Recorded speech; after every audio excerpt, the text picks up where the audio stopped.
Bagong adlaw, bagong episode, bagong video, bagong kasayuran. Sa mga wala pa makaila, ako dahil si Superiki.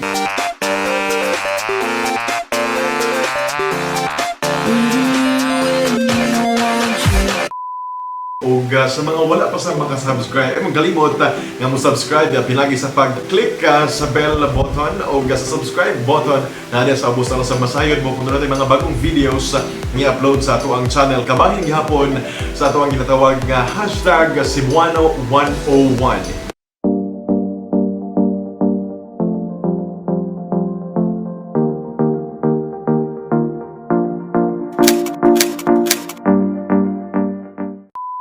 Yes, sa mga wa pa makakita natin mga previous episode o kabahin sa Cebuano 101 sa Davao, Bisaya versus Cebu, Bisaya. Karon nga episode atong isgutan ang Binisaya. Binisaya sa Cebu o Binisaya sa Davao. Doon na ba kini kalahian? Yes, kana ato ang siron karon sa ato ang episode. Og Cebuano terms alang sa mga colors. Naatay laing edition sa Cebuano 101 alang sa mga colors. Ikaw na ba ka idea ni Kapuso kung usabay Cebuano closest term or adjective sa color green? Kana atong siron ug uban pang colors dinhi karon sa ato ang video. Naa sa description box na lang sa ubos ang link basig interesado mo nga mutanaw sa maong mga videos. So karon nga videos ang ato ang paghisgutan since daghan kong nadawat sa ato ang comment section no, sa nakalabay na itong mga episode nga hisgutan sa ang numbers sa Cebuano sa mother tongue kay nakuntabang sa ilahang mga modules karon nga na ato sa blended learning ang atuang video. So kini ato ang i-produce alang sa ato sa mga estudyante ug sa mga buot sa masayod kung unsa ba ang Cebuano terms alang sa mga numero or sa mga numbers. Okay? So sa mga Cebuano or sa mga Bisaya, nagagamit kita og duha ka klase sa numero. Una, natin ginatawag nga Native Cebuano. Ang ikaduha, natin ginatawag nga ginagamit nga Spanish-derived numbers. Since na-colonize na sa mga Espanyol, so nakuha nato silang kultura, sa ilahang pinulungan, sa ilang lingwahe, ang maong paggamit sa mga numero.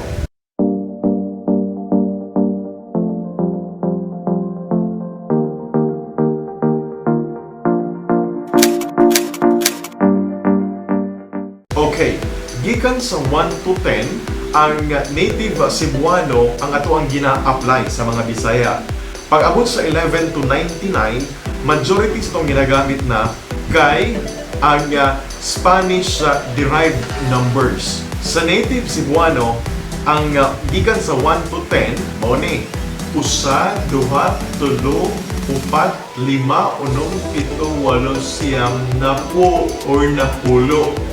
Pero pag sugod na sa 11 hangtod 99, mo-shift na punta sa paggamit og ginatawag nga Spanish-derived numbers. So 11, 12, 13 hangtod 99. Pero kung atong gamiton gyud ang Cebuano or ang Native Cebuano sa 11 or sa 11, atong gamiton kay napulo og usa, that's 11.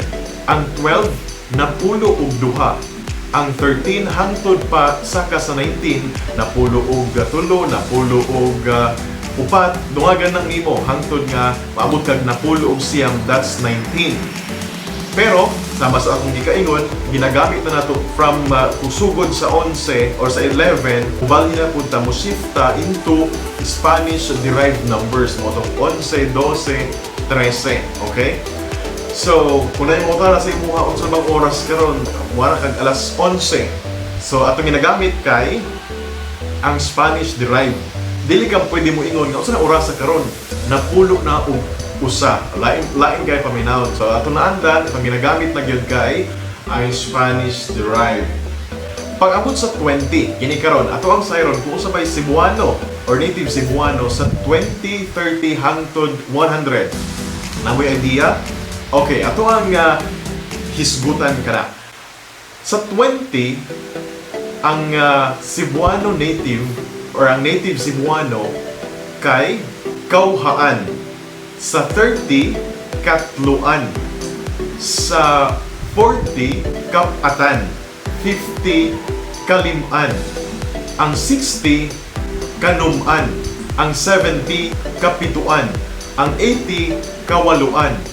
Ang 90, kasyaman. O ang 100, usa ka gatos.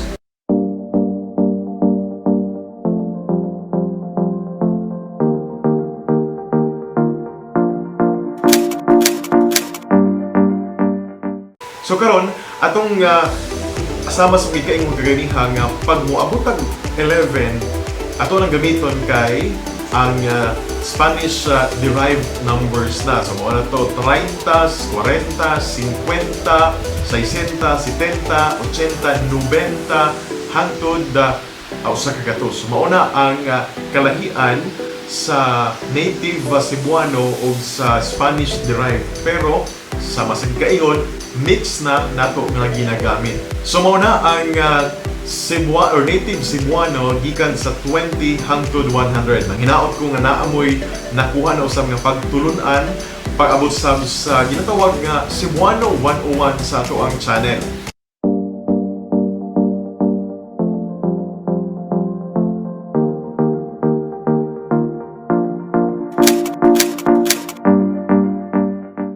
Hinaot ko nga nakatabang ko sa kung kaninyong tanan na alas na tayo mga pagtulunan karong adlaw sa tuang channel o see you pohon sa laing video, laing episode, laing kasayoran. Kinigyan po si Super Ricky, daghang salamat ka natong tanan, maayong adlaw, dalay ka ng Diyos.